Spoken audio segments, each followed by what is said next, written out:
Hello everyone, welcome to the Sunflower channel. I am your host, Sunflower, aka Ilias, and tonight we'll be taking a look at the SMG4 Iceberg. This iceberg was created by Jako, and it's pretty extraordinary. And there's a lot to talk about here over the 8 layers, and each layer is numbered from tier 0 to tier 7. So what is SMG4? Also known as Super Mario Glitchy 4, it's the name of a YouTube channel founded by Luke Lode-Witchergull. And what can you find on the SMG4 channel? Lots of machinima style content based around a meme-filled world full of Super Mario characters, other characters from various avenues, and even some that are made up for the channel. It's quite a unique series because it originally started out as a blooper reel with little to no continuity or large-scale storytelling. But through the introduction of overarching stories, the series retroactively established continuity, creating fascinating lore implications for previous events that otherwise would just have been seen as one-off or running gags. Luke and his brother Kevin Lode-Witchergull also own an animation company by the name of Glitch Productions.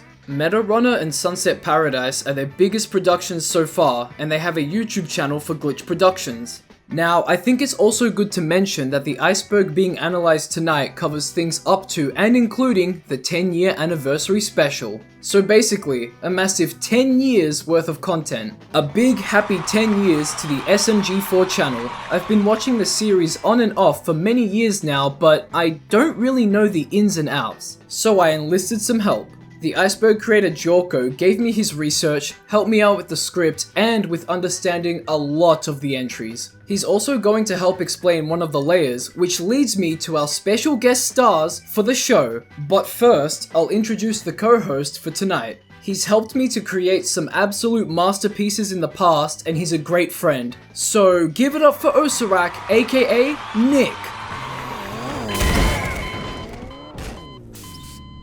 Hello, yes thank you, it is a pleasure to be here. Now, we have an amazing guest lineup for tonight. We brought out some of the big guns, you may have heard of them or seen some of their videos. NEScRETRO, Big Marsh, Harry, Natiscool, and of course, Jako. As you can see, they'll be covering layers 3 to 6. Oh, and if you've watched a few of my videos now, or this is your first one and you end up enjoying it, why not subscribe to the channel? Sunflower Iceberg at 50k subs too, and here's my links and YouTube Discord server if you want to check those out as well. Very smooth. You're right. Now, without further ado, it's time to begin. All of you at home, get comfy, sit back and relax as we take you through the SMG4 Iceberg.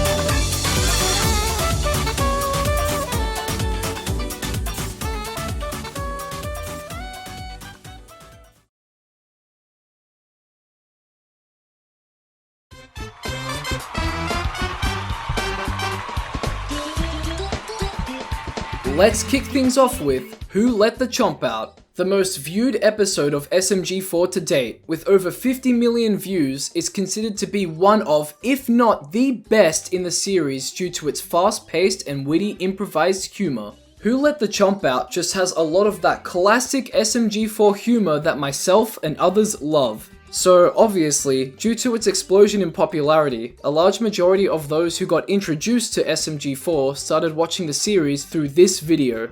SMG4 have made callbacks to this video, but in 2020, a group of fans collaborated to reanimate the episode, releasing a re-bloopered version with new animations, quality of life improvements, and numerous nods to the series, to which Luke expressed his gratitude for the appreciation of the fans.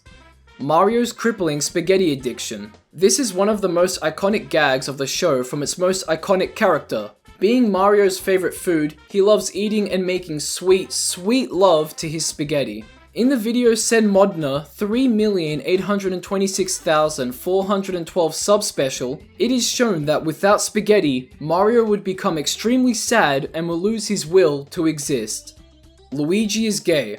So, Mario's younger brother Luigi is often portrayed as timid and paranoid, which many times have resulted in him being called gay as an insult. Combine this with the long-running gag of getting into situations where homosexual tendencies and behaviors appear or are implied, these accusations of his sexuality have become seemingly more and more legitimate. Jokingly, in the video of the Mario channel, Mario Busters, he was confirmed gay in an ambiguously joking manner, but in 2020, commentary on the character officially confirmed Luigi as gay. In this, addressing certain instances of Luigi being attracted on 3 occasions to minor character Daisy, the creators Luke and Kevin said, referencing Luigi, that people can be both gay and straight. This implies that he's bisexual. So he's bi! He's bi! Oh, he's bi, yeah. So he may be bisexual. Yeah, exactly, Kevin. People can be bi and straight. They can be gay and straight. But as there are many more instances of Luigi being attracted to men than to women, he definitely leans more strongly to the homosexual side of things. He also seems to, measure up. There does seem to be a lot of talk out there about Luigi regarding this stuff. Gilbert, what's your opinion on it?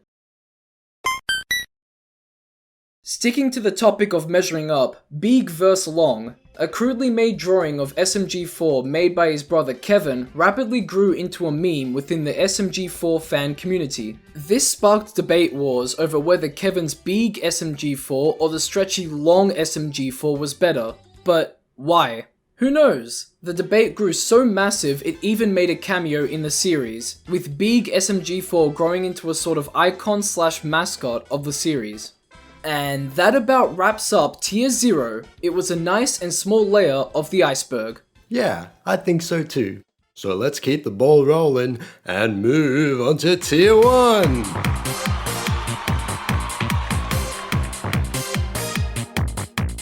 Inkling and Human Meggy.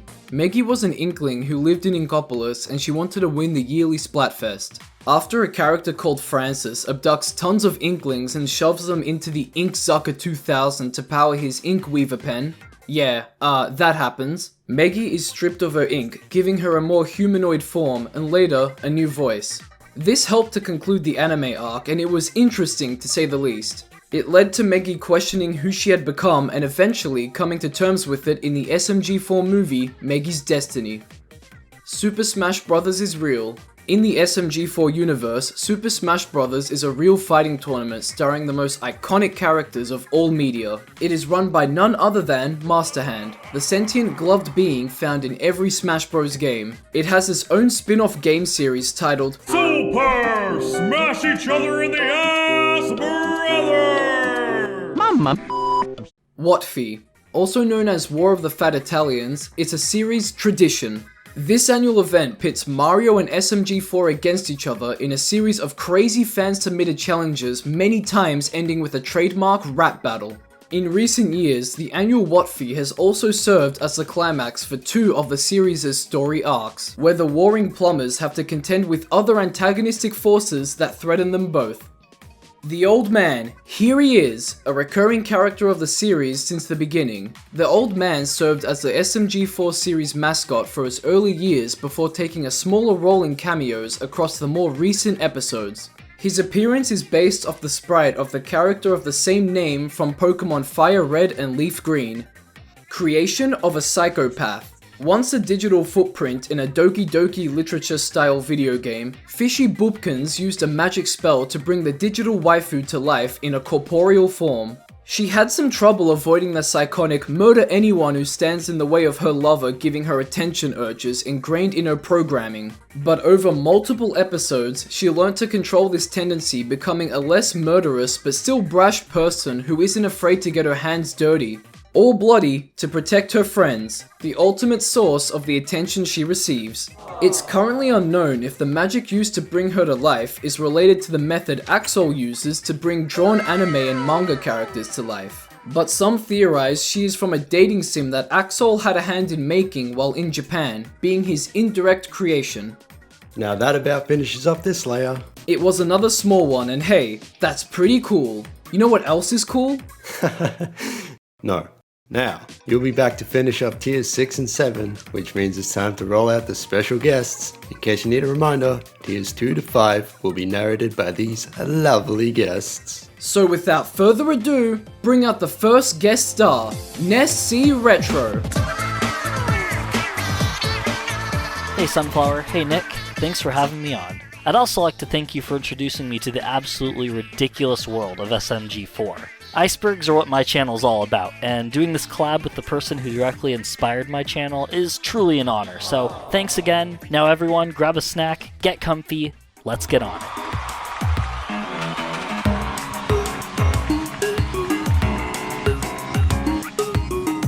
Destiny. Rival to Meggy during the events of the anime arc, she joins SMG4's crew to rescue Meggy from abduction, resulting in her entrapment by Francis, and later her permanent death by the sword, one of the few deaths in the series. Staying on the topic of deaths, Wario's many deaths. There was a popular meme in 2020 in which Wario dies in a series of an ever-growing variety of ways. This trait was brought over into the SMG4 series with the episode Wario Tries to Stop Himself from Dying, where he has to live out the same day over and over again until he can outlast death himself. SMG4 Meta Runner Universal Link. In both SMG4 and the pilot episode for the character Tari in Glitch Productions' first animated series Meta Runner, both versions of the character can be seen interacting with each other through television screens thinking the other is a video game or simulation. In reality, however, they witnessed each other through a dimensional connection that linked their universes together, as seen in War of the Fat Italians 2019.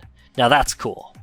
Bob Under the Cloak. In SSENMODNAR 3,826,412 subspecial, Bob takes off his cloak to reveal himself underneath, blinding the entire planet in the process. It can be determined that whatever is under that cloak must be something either too ugly or too beautiful for the world to see. But for all we know, Bob just flashed his junk to the world.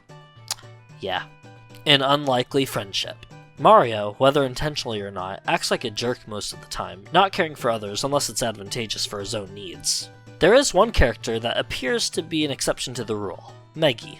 First meeting in If Mario Was in Splatoon, Mario shows an unusual level of kindness towards the former Inkling, going so far as to comfort her in her darkest final hours, or sharing his favorite food, the one and only spaghetti, which he never willingly does. He even puts his own life at risk to sift through the rubble of a collapsing island lab to find and save her. Through Mario's unexpected acts of kindness, they form a strong friendship, persisting to the present. It may never be known why Mario is so fond of her, but their camaraderie is undeniably strong, and is one of the few friendships in SMG4 canon to not be a love-hate relationship. The meaning of Pingus. The expression Pingus, from the Adventures of Sonic the Hedgehog cartoon YouTube poop, is derived from a recording of Dr. Ivor Robotnik saying the phrase, "Snooping as usual, I see." It is commonly used as slang by Mario and others to reference the crotch. You know, the nether regions, the pizzle, the lunchbox, the propagator. Or at other times as an explicative reserved for unfavorable situations. Snow Trapped. In this episode, SMG4 and SMG3 get trapped in an old man's igloo, and Mario has to get them out. By the time they're freed, SMG4 and SMG3 have lost their sanity and are caught in the middle of getting saucy. This has been used as evidence for SMG4 and SMG3 being either gay or bisexual, but as of now, it's been confirmed that the character SMG4 is not either. Jury's out on SMG3's orientation, though. Shoutouts to Simple Flips. The name Simple Flips needs no introduction, but I'll give one anyway. An early speedrunner of Super Mario 64, Simple Flips is often credited for bringing the Super Mario 64 ROM hacking scene to prominence through his live streams of playing ROM hacks. As SMG4's machinima series that used to heavily rely on such hacks to be animated, this shoutout is well warranted. Now for the final entry of the layer. The Cake is a Lie, the very first published episode of SMG4 from 2011. Despite being riddled with technical problems, this video set in motion the entire SMG4 series, establishing the machinima format the series would continue to follow into the future. And that brings this layer of the iceberg to a close. Thanks again for having me on the show, Sunflower. It's been a real pleasure, and never forget, crashing it into my face. Thanks again to NEScRETRO for coming onto the show. He's a great guy. Definitely check out his channel for some sick iceberg videos. Links in description. Now it's time to bring out the next guest stars for Tier 3. You may have seen one of them on the Sunflower channel before, and you might have watched the others' iceberg videos. So give a big warm welcome to Harru and Natiscool! Yo, Notorious SHIT here, or has introduced, it's your boy, Harru. As mentioned, you may have seen / heard me in a few of the videos here, but I also have my own channel where I do some gaming and some rather questionable content. So you'll be hearing my sweet voice for the first half of this layer, then it will be spiced up in the second half by the saucy Natiscool. Hello, I'm Natiscool, and I make iceberg videos over on my channel, Natiscool. And I also love Mushroom Kingdoms.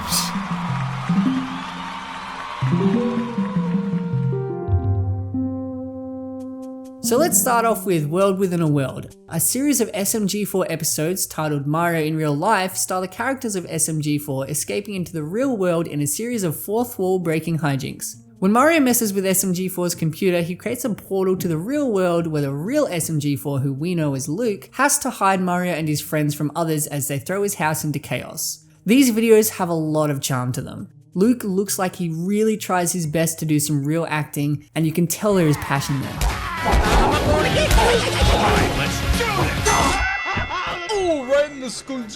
Fatality. Parallel universes. In Super Mario 64, levels are bound to a sort of box. However, their collision coordinates multiply endlessly way beyond the defined limits of the levels. Building up enough speed allows you to visit these parallel universes as long as your game doesn't crash. Ilias actually explains this in a very questionable way in his Super Mario 64 Iceberg video, which you should totally check out. He made me say that, I'm sorry. Anyway, strangely enough, the series has yet to be given an episode on this type of parallel universe, despite its prominent use of the backwards long jump, you know, the technique used to perform the feat as a reoccurring gag. The Grand Mario Hotel. The world of SMG4 doesn't exist in isolation. There are hundreds of alternate universes, each with alternate versions of characters. Mario gets to meet his dimensional doppelgangers at the Grand Mario Hotel, a place where all Marios of all dimensions come to relax. He causes chaos when he accidentally kills the Don of the hotel, causing the other Marios to turn against him. The Awesome Mario. Aspiring to become popular on the internet like SMG4, Mario created his own YouTube channel where he makes videos with his signature flair of idiotic jokes, randomness, and spaghetti. He uploaded absolute classics such as Dick or Ass and Where's My Pee-Pee? He must have lost interest in the channel as the description now reads, "This was originally Mario's channel, but he got wasted from too much spaghetti, and now SMG4 runs it. Classic." Man, I wish I could get wasted on spaghetti. The last video uploaded to the channel was in 2017, but before that the channel was left idle for 3 years. When Luke and Kevin posted on the channel, they would post shorter skits that would otherwise not be substantive enough to be their own episodes, but abandoned the practice to devote more effort into increasing the quality of the SMG4 series main episodes.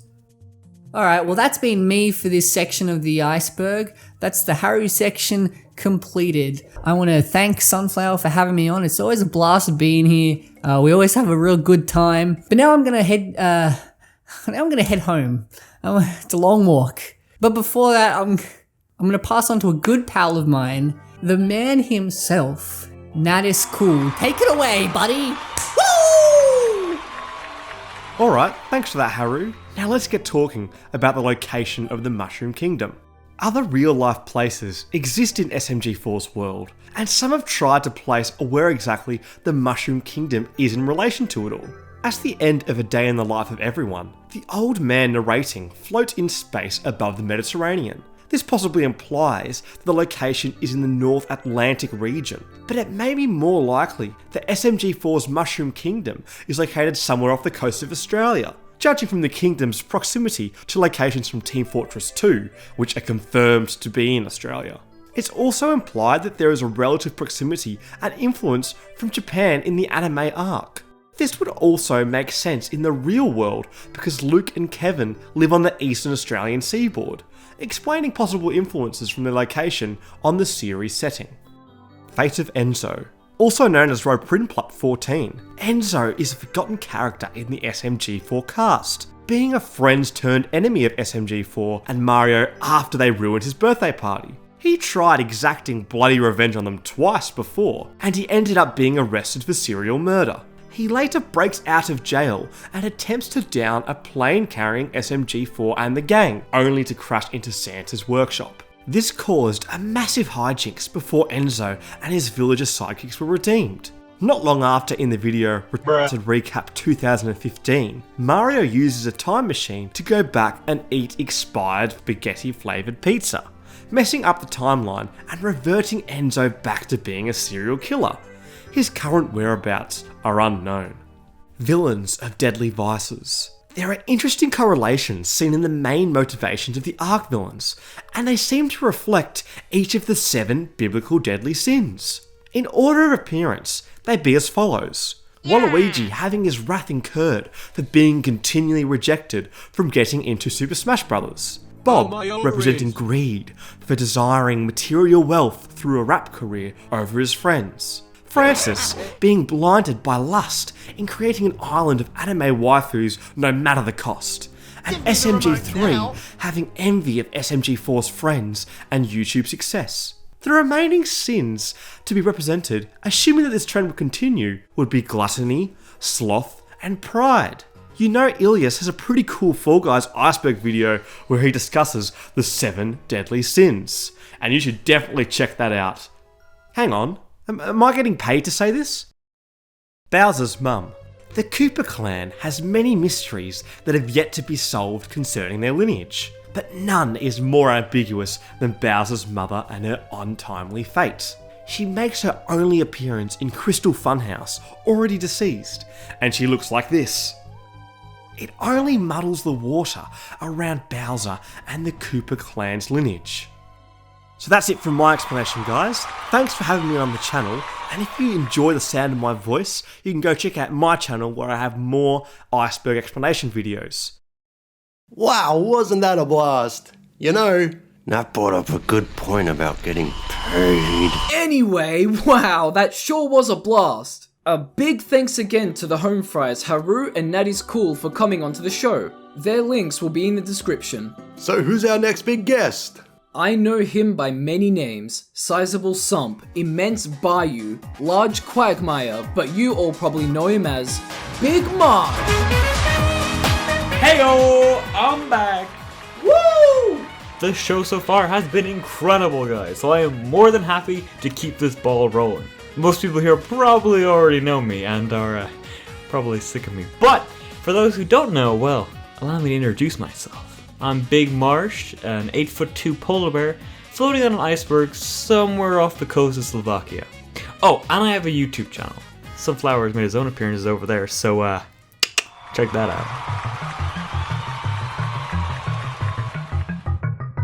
Let's kick it off with SMG4's Pantheon of Deities. There have been many gods, goddesses, and other deities referenced throughout the series, each with different significance to the peoples, cultures, and religions of the Mushroom Kingdom and surrounding regions. Whether they're Jesus from the Bible, Dr. Kawashima from Brain Training, or the Sun Baby from Teletubbies, each of these deities make up part of the pantheon or pantheons that constitute the mythos of the SMG4 world. Psycho is a scrapped/beta character from MetaRunner. Theory goes that Psycho's 3D model is based off of early concept for many anime-styled company mascots that appeared throughout MetaRunner's world, as several aspects of her design match early and final renditions of Bo, the mascot of Task Corp that originally had a larger scrapped role in the MetaRunner's plot. While this may be coincidental, MetaRunner was actually entering development at the same time Psycho was created as a character, so around late 2017 to February 2018. There's a chance that inspirations may have rubbed off. Staged productions. Given how the characters of SMG4 run the YouTube channel of the same name, it's only logical that the question of whether or not the series' entire premise is staged would eventually be brought up.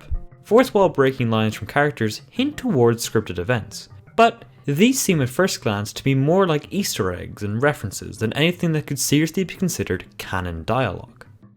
Different Toad every episode.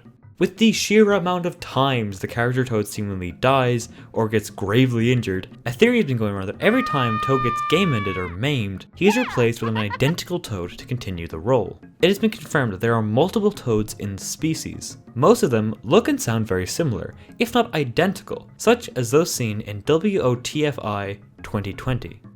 Fate of Francis. At the end of the anime arc, the kidnapper of the Inklings, Francis, meets his demise when he is trapped inside the machine he used to strip the Inklings of their ink. His hideout, Anime Island, explodes, leaving him in the second permanent casualty in the SMG4 arcs. Or so it may seem. there are rumors that Francis may have survived the explosion because he was trapped inside the machine. Permanent death doesn't occur much in the SMG4 channel, so it would mainly be a matter of time before his body washes up onto shore, thirsty for waifus and revenge. Okay, so I've tried to pronounce this word Ztar. I can't quite do it, so we're gonna go with Ztar instead for this next entry. Z-Star is the spirit of the remote. What is happening on this channel?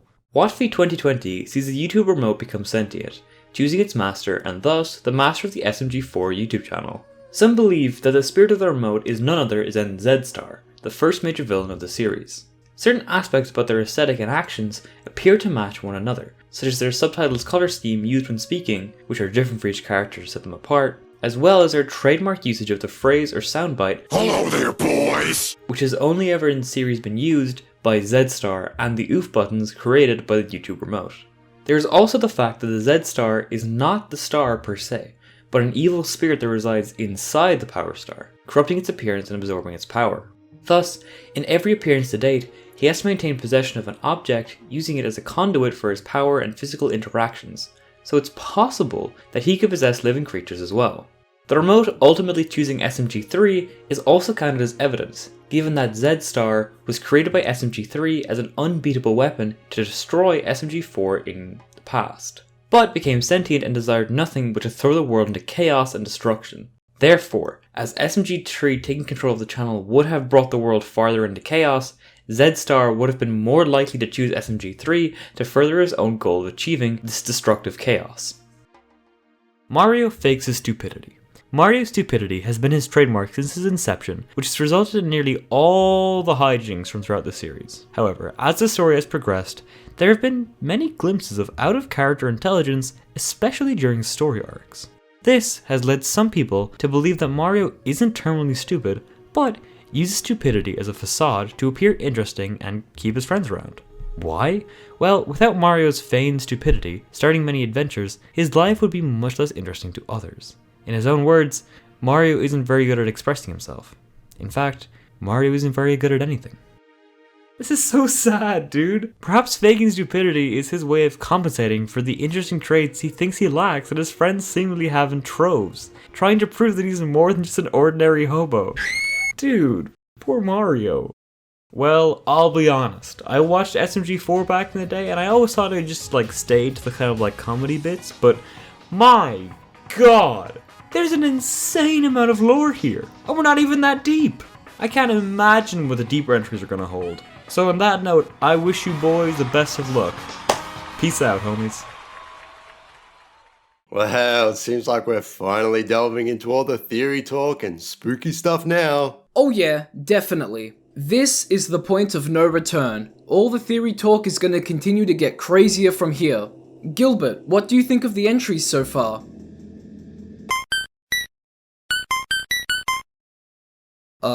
Okay, a big thanks to Big Marsh for coming back to the channel to help out with reading some of the Iceberg entries. He's an absolute legend and makes great videos. His links will be in the description. Speaking of legends, the Iceberg creator himself, Jako! He's been researching all of this stuff over the span of about a year, and he's basically the king of SMG4 lore. We wouldn't have this video without him. Now give a big round of applause for Jako. Thanks for the hearty welcome, my dudes. Great to be on with you. I used to watch SMG4 way back in 2014, and thought it was absolutely awesome for the time. But as the years passed, I slowly grew out and forgot about it until mid-2019, when through the power of YouTube recommendations, it resurfaced, and once again I was hooked.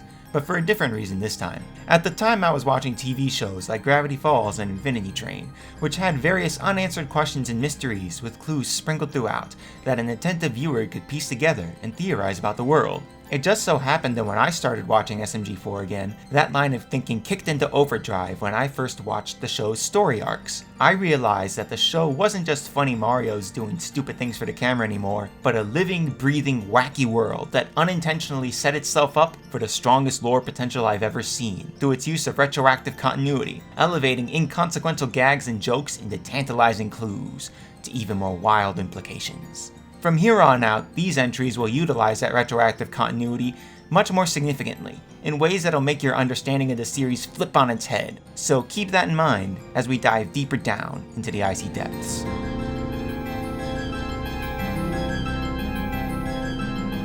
L is real. Over the years, the character Luigi has received redesigns reflecting new models available to the machinima scene, which were either the original Mario color swapped or various other custom models. On June 24, 2020, however, a data breach of Nintendo archival servers revealed the existence of an original Luigi model from the Super Mario 64 prototype Ultra 64 Mario Bros., the pinnacle of the L is Real 2401 mystery. As this model has not been co-opted for the character Luigi's main appearance, as well as making a cameo as a background character separate from the Luigi we know in Mario Scratches His Ass, it must be asked, is L real? And if so, who is he? Post-apocalyptic meme society. In the early days of the SMG4 series, there was a theory that went as follows. The Mushroom Kingdom and its various lands were the result of a near-extinction nuclear event that led the surviving humans to rebuild society with mutated creatures, mutants, who would later become the various races of toads, koopas, inklings, etc., based around the remaining surviving pieces of human culture, archived internet memes and YouTube videos. This theory has since all been debunked, unfortunately, as later videos reveal a thriving world outside the Mushroom Kingdom that would have been near impossible to rebuild in the short time span the theory allows for the rebuilding of society, as well as current world building acknowledging various historical and modern day events and personalities in stark contradiction. Unfortunately, this is one of the few theories that I don't have a surviving source on. Originally posted about 5 years ago to a talk page on the unofficial SMG4 wiki, try as I might, it seems there is no trace of it left, except within my memories. Weaving inky lifeblood. As Francis's anime island violently falls apart, the gang has to quickly escape being crushed under the collapsing laboratory structure, being lifted off the island by Axel's Inkweaver creation Shaggy. Meggy is the last to be rescued, instants before the island and the lab on it explode with magnificent force. She, however, appears in a much different state, with a much more humanoid appearance. While the change in anatomy is never explained, there is a viable explanation for why her body changed. It's a different body entirely. In the SMG4 canon, unlike the Inklings' home series of Splatoon, they are composed of more than just ink.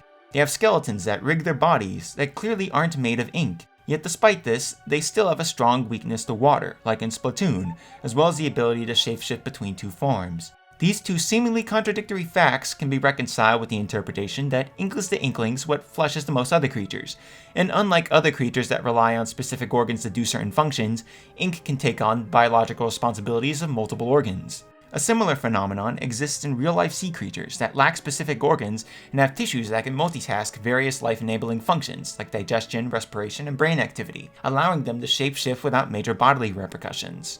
This follows a certain caveat, however, in that, under natural conditions, ink is unable to be used for structural support in living beings, a must-have for beings to be created by Axel's Inkweaver, solely of ink. This is where the intervention of that semi-magical pen comes in. Inkweaver's inner workings are also never explained by its creator, Axel, but they can possibly be deduced from how it breaks during the events of the YouTube arc. From its damage, the metallic tip is the only thing visibly broken off the pen's structure. Assuming this damage was the main reason why Inkweaver stopped working, then its mechanism of creating synthetic life could be inferred, possibly being that the ink is magnetized into shape. Synthetic inks in the real world have a certain concentration of metals that allows them to be influenced by magnetic fields, contorting normally fluid ink into near-solid shapes under certain conditions. These inks can also retain these shapes after leaving a magnet's influence. With the more magnetic particles concentrated in the ink at the time of magnetization, the longer it can hold the field and retain its shape. These liquids are called ferrofluids. This can explain why certain types of inks are better suited for creating synthetic life forms, as well as the need for more ink for more advanced functions and longer lifetimes. Inkweaver relies on a magnet in its tip to generate magnetic fields needed to literally weave its creations together, and Inkling ink just so happens to have a higher concentration of magnetic metals than other types of ink, which can be paralleled by the ready absorption of metals into flesh of many species of sea life in the real world. Most notoriously tuna, which can absorb certain toxic metals like mercury from their environment in concentrations many times more than their ambient surroundings, the effect compounding significantly the higher up the food chain an animal, like squids or octopodes for example, are, allowing it to hold its shape longer and more precisely without the continued influence of Inkweaver. This also explains why more ink is required for creating stronger life forms, as all the ink is concentrated into a smaller form factor, increasing its metallic concentration and thus its durability and usability for creation. As a side effect of this, Shaggy is one of the few creatures created this way to have no time limit on his life, as his ink's metallic concentration is so strong that it made him into a permanent magnet, able to generate his own magnetic field that doesn't fade away like other creations, since he was made at 100% or maximum power, which just so happens to be synonymous with the words concentration or capacity in chemistry, also providing the source of his superpowers like flight and energy-based attacks.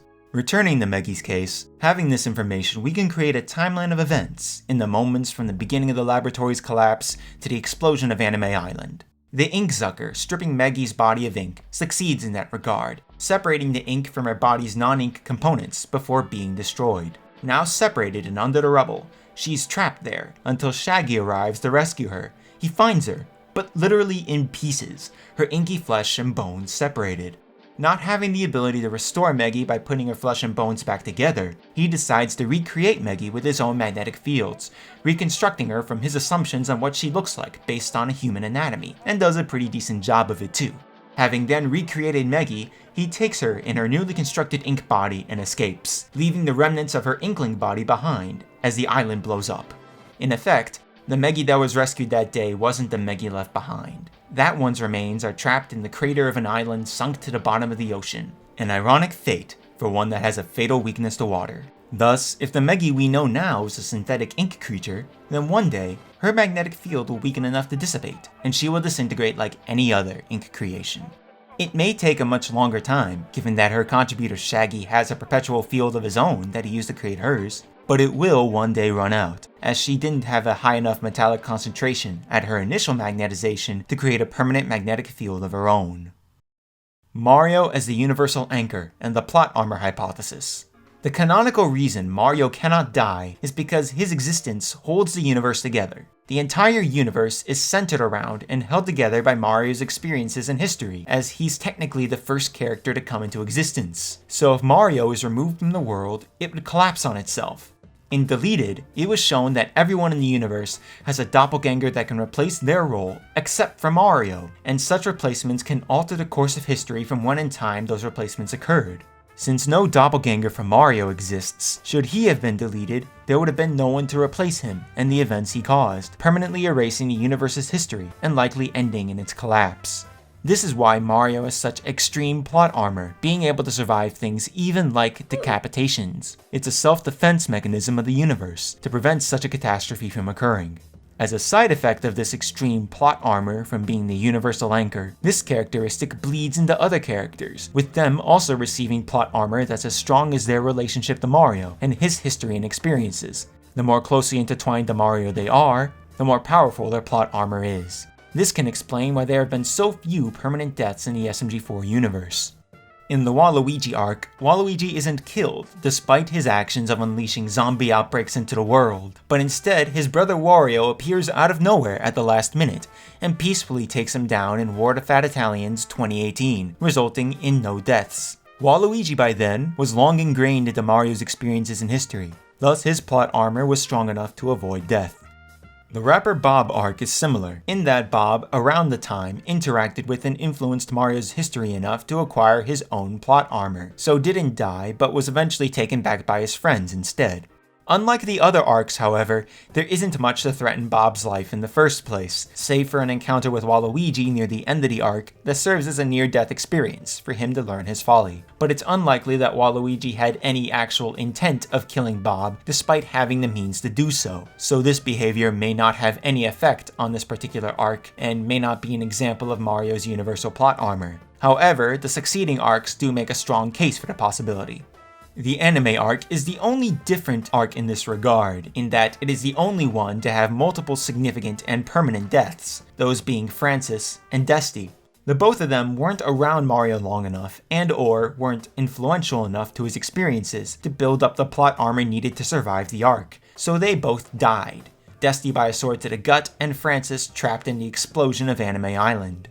The most recent arc, the YouTube arc, follows a similar stance to the Waluigi arc in that its main villain doesn't die.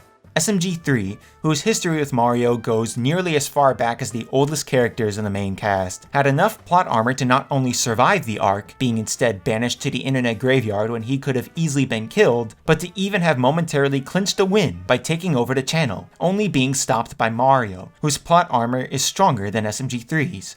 In a totally normal episode, unlike his friends, SMG3 spares Mario, which is extremely out of character for him as he doesn't take betrayal lightly, as shown in War of the Fat Italians 2020 by the willingness to kill his anti-cast for their betrayal, instead of reconciling with or even disciplining them. In Deleted, he even explicitly saw that Mario betrayed him by telling SMG4 and his gang of SMG3's plans, so it makes no sense for Mario to have been spared unless it was Mario's plot armor that prevented him from dying, and thus was the only thing standing between SMG3 and taking over the whole universe. In addition, Greg, Mario's pet and friend alien, also wasn't influential enough to Mario for his plot armor to protect him from death during the YouTube arc, with his death even being confirmed irreversible in the 2021 episode The Resurrection, where the gang attempts to bring him back to life only for it to backfire tremendously despite them performing the process correctly, nearly resulting in the permanent death of Bob as his body is nearly consumed by the ritual's magic, with no indication of any return back to life for Greg, or at least one that wasn't horribly mangled. Tying back into the YouTube arc, just to show how crazy the implications of this entry are, SMG3 could have won by instead of replacing every other member of SMG4's gang, whose existences and influences on the universe only go back so far, he could have replaced Mario himself, whose existence goes back the farthest in the series' history. That way, he replaces Mario as the universal anchor, and while his own influence as SMG3 over this series is erased, since there wouldn't be a doppelganger to take his place, he takes Mario's place as the anchor, allowing for him to alter history and reality as he sees fit. SMG3 would also gain Mario's extreme plot armor should he replace him successfully, becoming virtually unstoppable. Axel's first test. Axel knowing that higher quality Inkling ink is needed to bring the Inkweaver to maximum power implies that he tried to test that functionality before. The large amounts of Inkling ink needed to bring Inkweaver to 100% are hard to come by, requiring the ink of tens to hundreds of Inklings to power up, and even using the most efficient method of extraction, as Francis presumably did. It was barely enough to create 2 drawings at 100% power. For Axel to come by so much ink, he would need to strip the ink out of many Inklings, just like Francis did. But unlike Francis, Axel knew of an even more powerful character to draw to life than a Super Saiyan god, that being Ultra Instinct Shaggy, which is likely impossible, as Francis is at the least tied with Axel for having the most knowledge on anime and all things weeb, as his actions in the anime arc demonstrate, unless drawing Shaggy was a secret technique of his own design that even the weebiest of intensive anime fans would not know, and could only be known to Axel if he designed and tested it beforehand. The origin of Shaggy being his own design is even confirmed by his final retorts to Francis, where he says that he will show him something more powerful than anything in anime, that can only be called upon if you're Inkweaver's true master, implying Shaggy is unknown to the rest of the anime world and is likely Axel's own design. As if you couldn't tell by now, I'm an absolute lore nut. I love and enjoy trying to find hidden secrets and discoveries to some of my favorite franchises. Probably took that quote from somewhere. Anyway, to me, finding these secrets and hidden lore bits is what makes watching franchises all the more interesting, makes their worlds truly come to life. Even franchises that never had or were never meant to have stories in the first place, like SMG4. It's what really drew me in, that through their act of adding stories later on and applying story logic to what happened before, it created the perfect melting pot for some of the craziest lore potential I've ever seen. Sunflower, Nick, you take it from here. I hope you all have been enlightened. Jako out.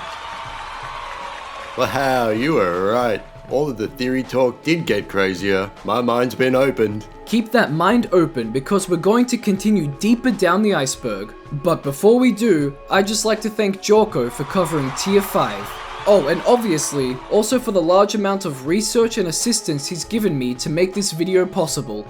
He has a YouTube channel and Twitter too, so if you want to see Mario do some epic gamer moves, then check him out. Links in the description. He was also our final special guest for the night. And now, we have the final 2 layers to explore, Tier 6 and Tier 7. I'll be jumping back in to take you all into the darkest corners of this iceberg. We won't interject in between the final layers either, so get comfy for the final ride.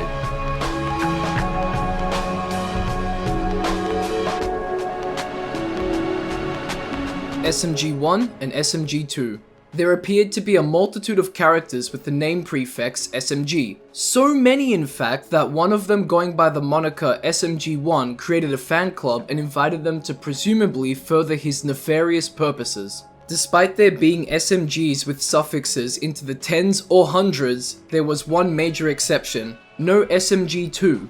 With Mario at the end of the SMG Club's debut destroying them all with the self-destruct button that made that their only appearance, it was assumed that the rumored SMG2 was simply unseen and destroyed along with the rest of the SMGs, or maybe wasn't and survived, or perhaps was never there. For nearly a decade, the hunt for an SMG2 was inconclusive and seemed unsolvable. That is until the 10-year anniversary special movie, where it was revealed that 2 seemingly minor characters who had appeared in the background of a few episodes prior were in fact the fabled SMG2 and SMG1?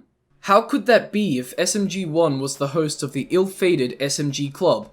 Well, it's all in the name, literally. In SMG Club, the club's host's full name is discovered to be Super Mega Gangster 1, not Super Mario Glitchy 1, and that his club is the Super Mega Gangsters, copyrighted baby, completely unrelated to the characters SMG4 and SMG3, except for stealing the former's visual style. The current SMG1 and 2 on the other hand are strongly implied through their origin story and appearances to be truly related to SMG3 and SMG4 despite them seemingly being from another universe, although the nature of this connection is currently unknown.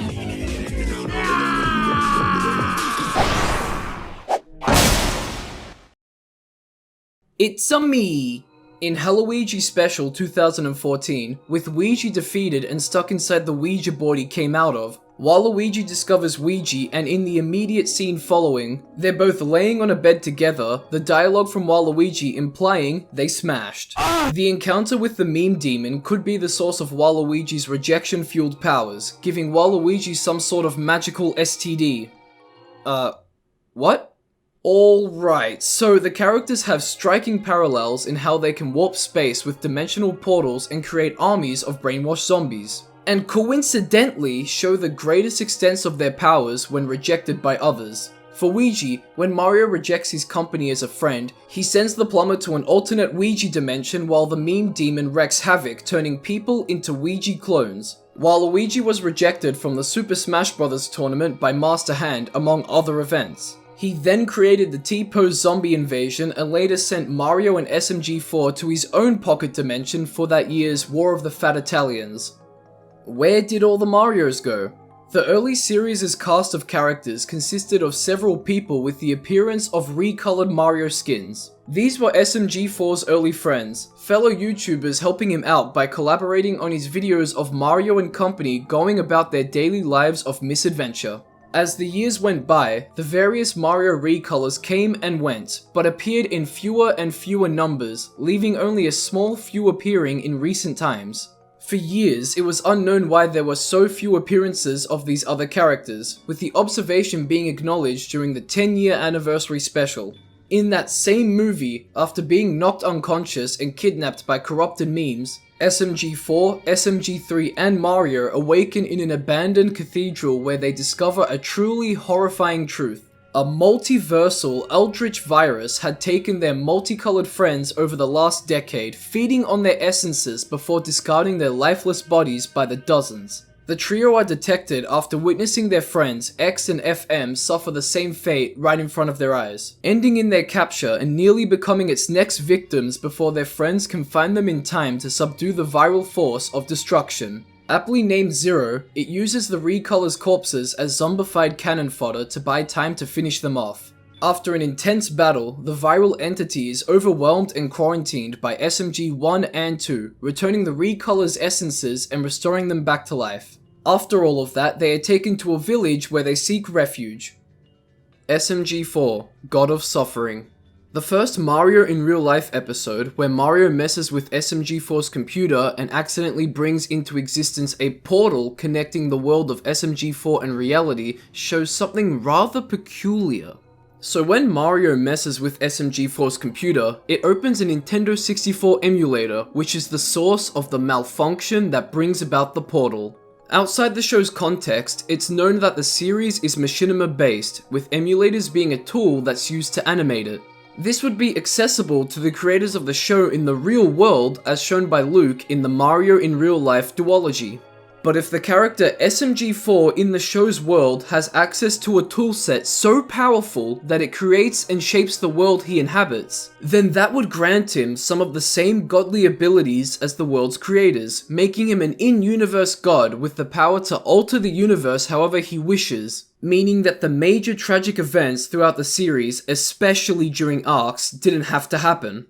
This would establish the character, SMG4, as the ultimate villain of the series, with the long-term goal of making the character suffer for his own twisted amusement and monetary gain. Events of great tragedy and hardship, such as the T-pose virus outbreaks and the Inkling abductions, could have been prevented, as SMG4 can control the narrative of the world through the creator's tools of his apparent disposal. But they still happened, either because he let them happen or made them happen through manipulation of the story behind the scenes.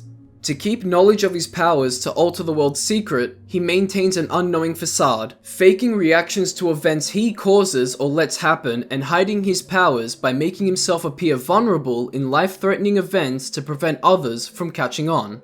And thanks to his godly creator's toolkit, SMG4 can possibly even make other characters fall under his control, making them believe that the actions they do and the events that occur are natural and of their own volition when they're actually being puppeted around, not realizing that their world is under malicious control by one of their most trusted friends. It's a pretty wild theory, but it's definitely not the most wild thing we're going to discuss, as you'll see going into Tier 7, the final layer.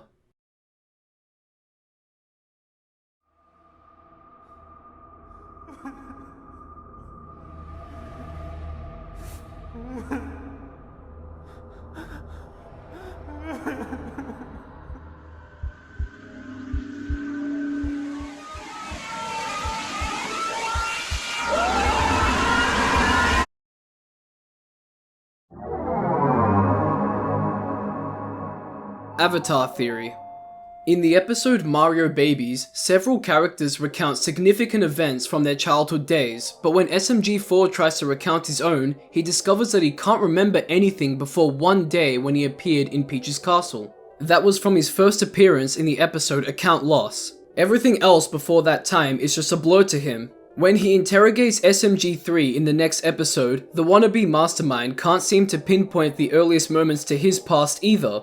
Both of them end up seeking wisdom from the ancient memes, some of the oldest beings in the universe who restore their missing memories through a vision of them both crash landing from the sky in strange USB stick-shaped spacecrafts. Despite this, SMG4 is still confused and continues his search for answers. On a related note, Luke has made appearances on the show as himself. It's common knowledge from outside the show's perspective that the persona of SMG4, the blue and white Mario recolor, is a self-insert character of Luke, having been since early on in the series. However, appearances of Luke as himself in real life, particularly in the episodes Mario in Real Life and its sequel, have brought up an interesting question of how SMG4 and Luke are related in the show's story. To solve this mystery of their relation and how it affects the SMG's pasts, we must determine whether or not Luke, the person in real life, and SMG4, the recolored Mario, are treated as the same entity. To avoid any confusion, from here on out, the recolor will be referenced as SMG4 and the person in real life as Luke. In Mario in Real Life, Luke attempts several times to tell the transported cast that he is SMG4 himself. The avatar SMG4 never tells or alludes to anyone of an additional world beyond their own where he's the persona of a higher being that pulls the strings. And it's not like this can be hand-waved away by saying all the characters are like toys Luke controls, so they just act the way he makes them. It's implied that in-universe characters like Mario and others act so erratically that they must have some sort of sentience that Luke can't fully control. Otherwise, they wouldn't have been able to take Luke by surprise by invading his house. The closest thing we can compare this to in already existing media would be the LEGO Movies 1 and 2. The characters, spoilers for the LEGO Movies 1 and 2, despite being made up by the creator of the world and that creator actively making them participate in adventures to his own liking, do have sentience and when they aren't controlled can move, think, speak, and act on their own without an avatar-like force to prop them up like puppets. Also worthy of taking note, none of the characters are convinced by Luke that he is SMG4 in either Mario in Real Life 1 or 2.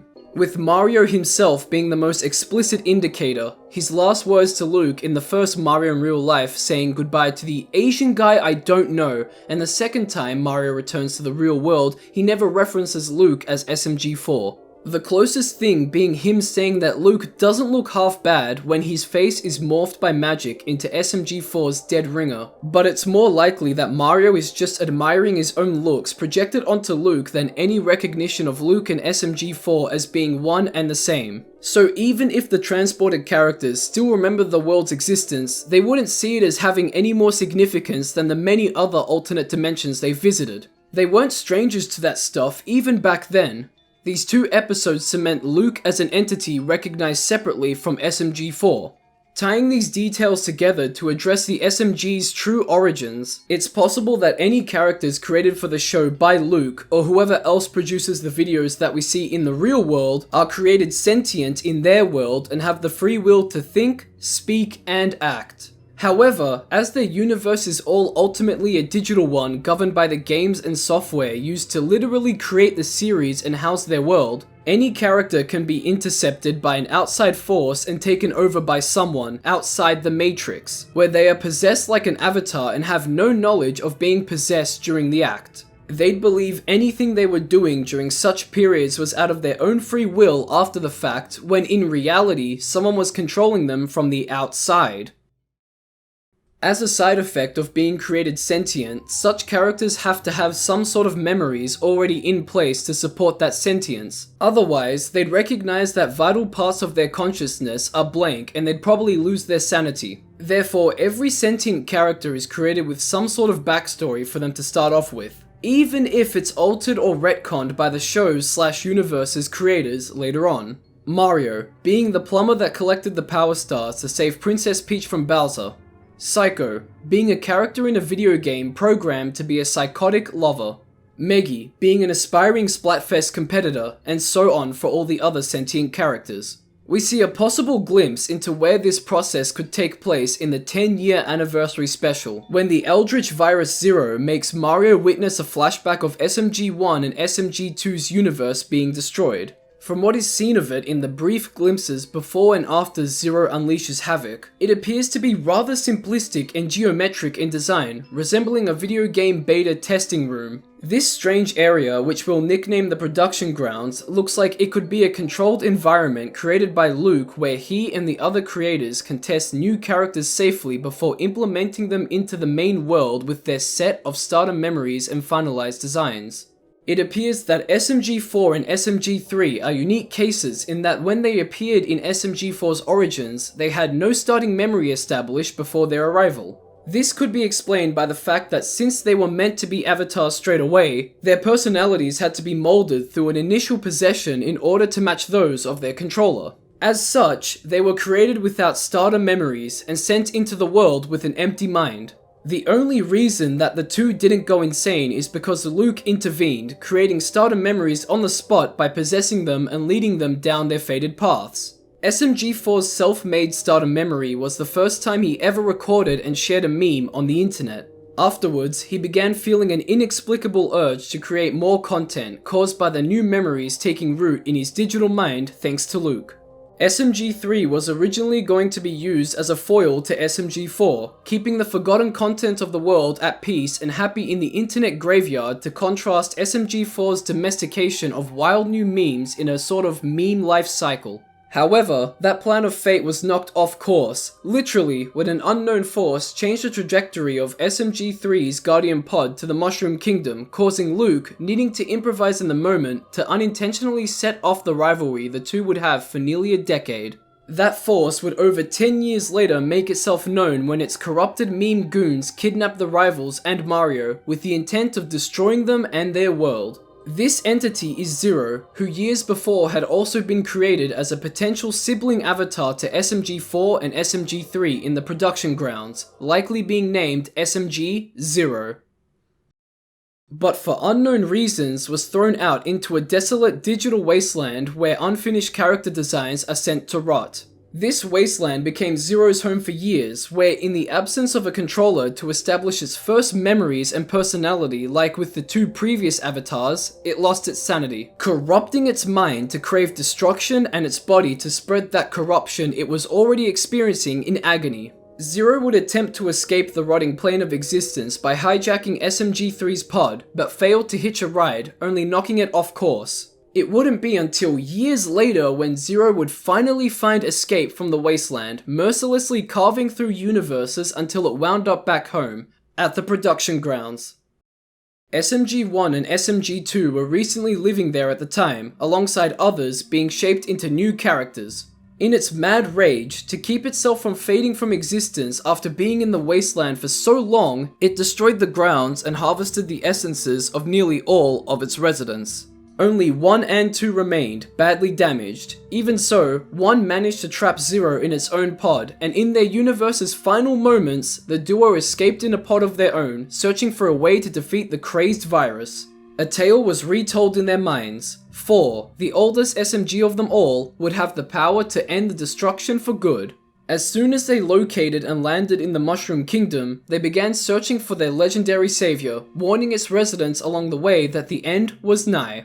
Even though they were passed off as ordinary crazed hobos, they never gave up hope and eventually found 4. But by then, Zero, still within its pod, had already managed to follow them to the Mushroom Kingdom, taking refuge in an abandoned cathedral deep in the dark web. It broke free, seeking to destroy its last 2 victims that escaped by targeting anyone that resembled the Mushroom Kingdom's world anchor, Mario, and absorbing their essence. By consuming their anchor, it would also destroy the SMGs it was created alongside, as they were made using Mario as their foundation, while also giving it an uncorrupted form to inhabit and unimaginable power to destroy existence with even greater ease. In absorbing so much essence while seeking out Mario, it grew to a tremendous size, to the point where its arms could patrol hallways by themselves. Eventually, Zero grew powerful enough to take control of the corruption that plagued the kingdom's memes, creating an army of undying slaves alongside the zombified corpses of the anchor lookalikes it feasted upon. This culminated in an all-out battle to trap him for good before he could consume Mario's essence and kill the SMGs. This means that the SMG4 we know as the show's titular character is the sentient avatar of the real-life Luke Lord Witchergull that has its own thoughts, personality, and memories separate from that of Luke. But when SMG4 is possessed as an avatar, the memories of what Luke causes him to do are seamlessly retained and seen as his own. This explains the mental overlap between the two and how SMG4 is aware of the fourth wall-breaking knowledge like the SMG4 channel's existence, its impact on their world, and him making videos that go onto the channel. As well as the more recently showcased fourth wall breaks that other characters seem to notice, such as him talking to the viewers of the show while the characters only see him talking to the air. If this is the case, then who are the controllers of the other SMGs? None other than the real-life writers and editors of the SMG4 series. SMG1 and SMG2 are the avatars of who else but Paul and Robin, an editor and writer for the SMG4 series, respectively, who also happen to voice them in real life. SMG3 has a slightly more complex history. SMG3 alongside SMG4 were both avatars of Luke that came to represent the yin and yang duality of his personality through different characters. A self-insert for the good-natured man and a self-insert for the mischievous and malicious prankster.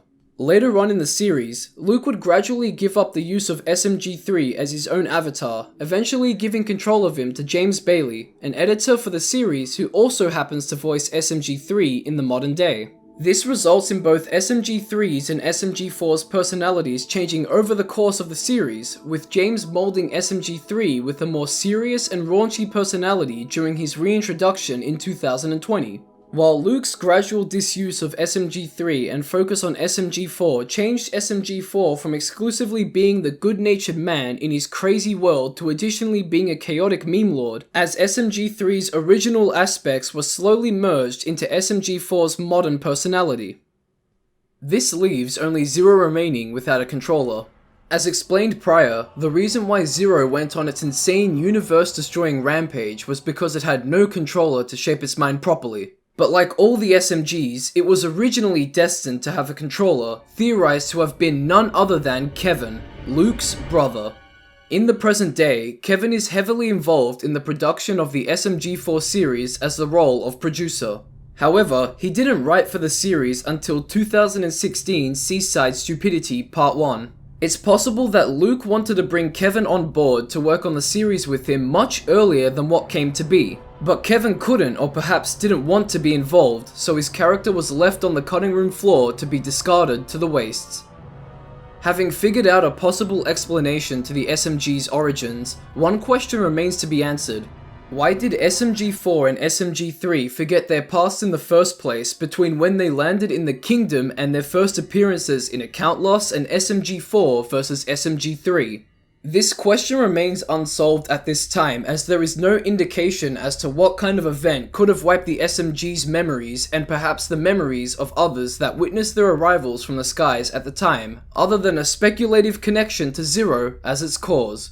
However, in the climax of the battle with Zero in the 10-year anniversary special, SMG1 and SMG2 tell SMG3 and SMG4 to search for the Guardian pod they arrived in to find the information to explain everything. So there isn't a long way to go before all may be revealed.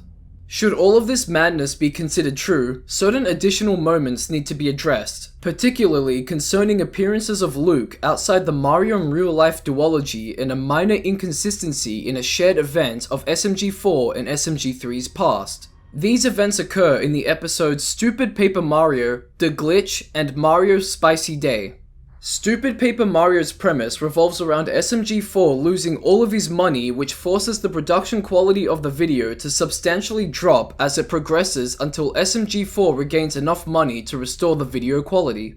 This episode could just be a gag by Luke, possibly inspired by an episode of the cartoon series The Amazing World of Gumball with a similar premise, as SMG4 losing all of his money in-universe would have no bearing on the quality of the video content that we, the audience, in real life see. And the brief moment near the end of the episode where the production quality of the video goes so low that Mario is represented by a real-world plushie and SMG4 by his real-world counterpart Luke is merely a visual gag for us, the audience. Mario before and after the scene is shown running to and standing in the castle respectively with no reaction or indication before, during, or after the fact of a change in locale during the scene. There was also no reaction to seeing Luke instead of SMG4, which, as established by the episodes Mario in Real Life 1 and 2, Mario didn't know/believe they were one and the same. This implies that the real-world aesthetic of the scene has to be a visual gag for the audience to show how low the production quality has fallen. The Glitch features a brief post-credit scene in which the character Toad rematerializes in Luke's room. Luke turns around and gives a thumbs up to the character. In the later episode Mario in Real Life, Toad and the others that got transported to Luke's house attack him with little hesitation, believing Luke to have kidnapped all of them and the real SMG4. For Toad to have gotten back home in The Glitch, Luke would have most likely helped him get back, so Toad would have recognized him in Mario in Real Life and not attacked him with the others. So it's possible that either Mario in Real Life retconned this particular bit when it later released, or the scene was never canon to begin with. Finally, Mario's Spicy Day on the other hand approaches an entirely new situation. SMG3, in his defeat at the end of the episode, flashbacks to him and SMG4 being in the same meme school and how SMG4 has always been better at creating memes than he has. Pretty much telling SMG4 and Mario of the two's backstory and SMG4 not reacting as if this was new or contradictory information. This could be reconciled through the interpretation of their time in meme school as being after account loss and before their encounter in SMG4 vs SMG3. That is the Avatar theory. Hopefully, this theory holds its weight in the future because I sure think it will. But now, we have the final entry to cover.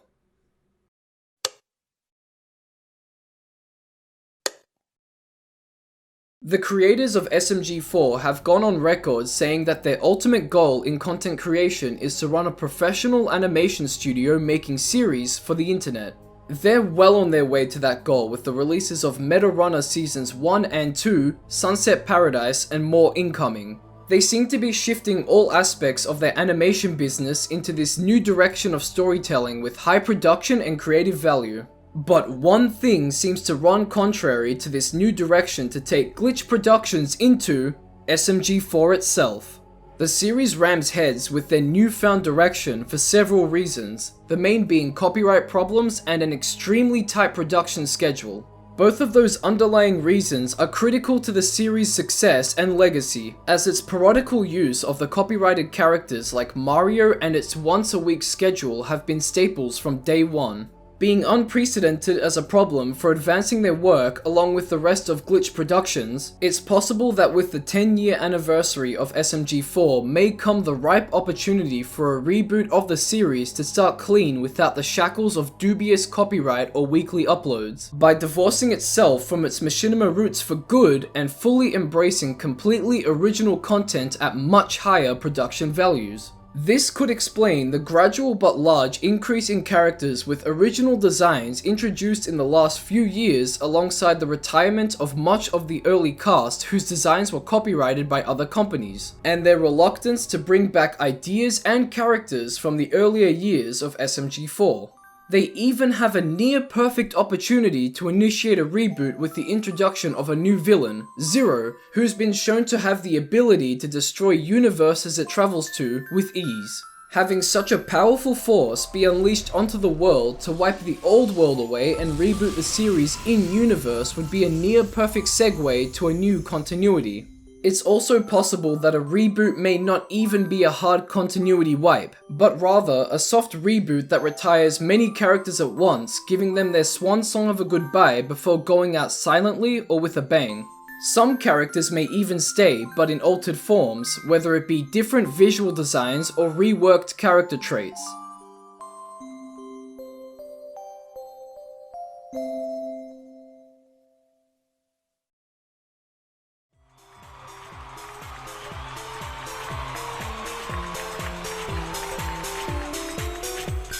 And that is the SMG4 Iceberg, conquered.